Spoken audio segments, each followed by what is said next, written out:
Maraming island yung sakop dito sa Socorro Island. Kaya yan yung pupuntahan natin.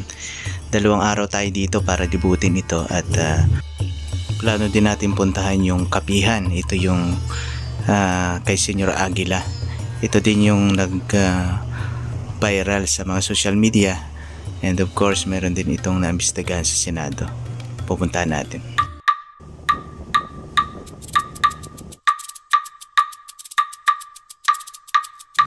Ang perfect na oras para umalis dito sa Dapa, Siargao ay umaga.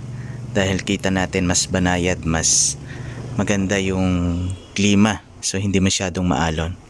Yung biyahe from Dapa, Siargao papuntang Socorro Island ay umaabot ng 1 hanggang 1.5 oras papunta doon sa isla. So pagka ganito, ganda ng biyahe dahil walang mga alon na malalaki, so banayad lang.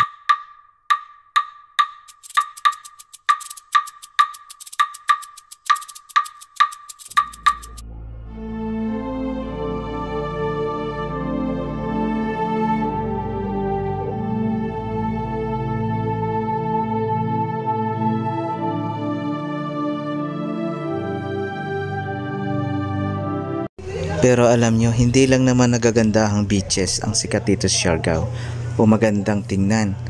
Isa din dito yung mga positioning ng mga island. At ang nakakalungkot lang, sa likod ng mga gandang islang ito, meron dito mga community na kailangan tulungan o kailangan tutukan ng gobyerno at yung mga financial institution. So nandito nga tayo sa Siargao Island, no? Pero nakapagtataka, meron pala ditong biyahe o baka ito'y naligaw lang barko na galing Mindoro. Mapapansin nyo nakalagay Abra de Ilog o biyaheng Abra de Ilog. Ang laki, ang daming mga dalang kargo. So kalain mo umabot pa dito yung barko ng Mindoro, Siargao. Yung Abra de Ilog, biyaheng Batangas, so ano yan, Mindoro. Malaki to, malaki no? Baka special trip. May mga karugay.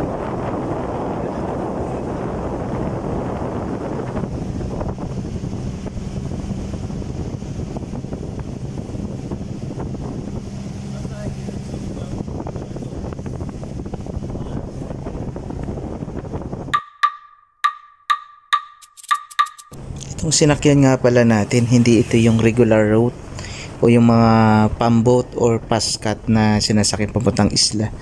Dahil nga maagap kami, tumaymig lang kami doon sa mga private na bangka na pabalik ng Socorro. So nakisabay na rin kami para mas mabilis yung dating sa island. And ang bayad is 200 pesos kada isang pasahero.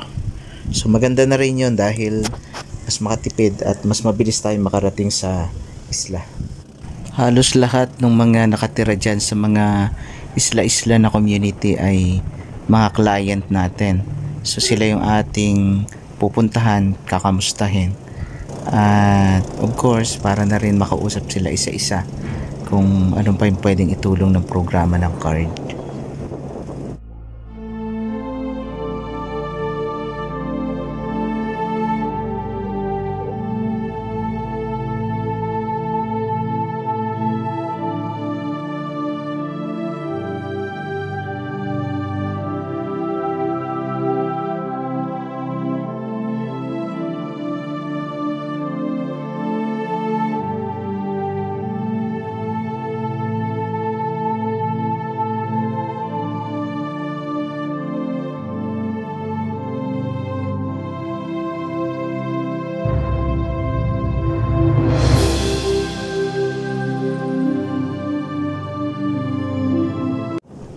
Ang ganda talaga ng Pilipinas, lalo sa mga ganitong lugar, tubig, dagat at mga isla.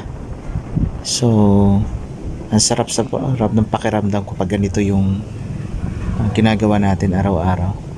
Napaka-relax kahit medyo mabigat ang trabaho, pero nai-enjoy natin.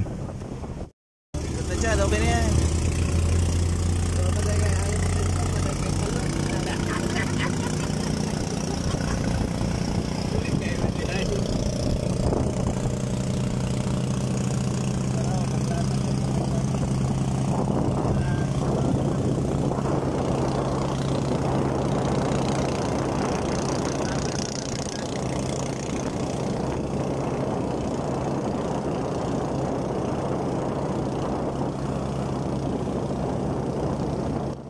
So itong pupuntahan natin na Socorro Island, ito na yung pinakadulong bahagi ng Surigao, o ito yung part na ito ng Siargao, pero separate island ito.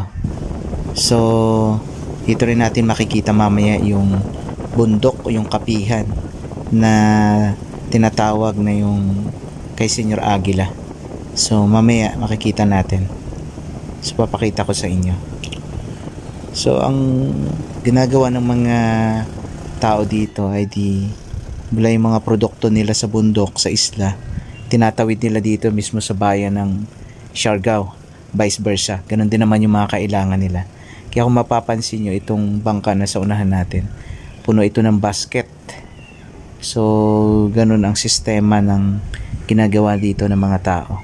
So parang pagbalik may product, pag punta naman doon sa pinakasentro, may dala din sila ng mga product nila. So ganun yung kalakaran dito ng mga produkto.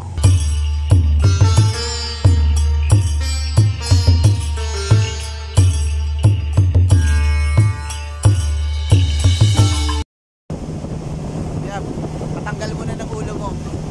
Tulad ng sinabi ko kanina, matadaanan natin yung kapihan. Ito yung lugar ni Senyor Aguila. Ito yung nag-viral sa social media at naimbestigan pa ito sa Senado. So ito, nasa harapan nyo, yung bundok na yan. Ang dami mga kabahayan dyan. Grabe, ang ganda talaga ng Pilipinas. Ayos.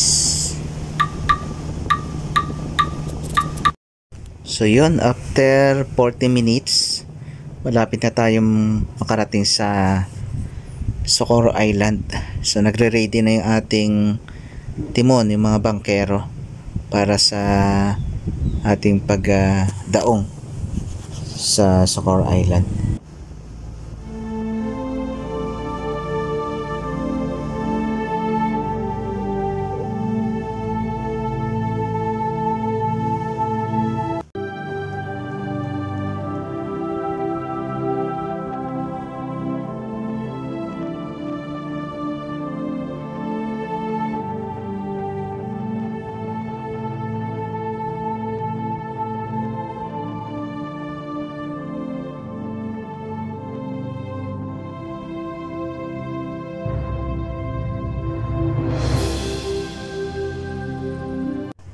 At yun, after 1 hour nga po, andito na tayo ngayon sa Socorro Island. So dito tayo ng 2 days, and abangan nyo po yung mga susunod na video natin patungkol dito sa Socorro Island. At sa kasama na yung natin, pagpunta doon sa kapihan kay Senyor Aguila.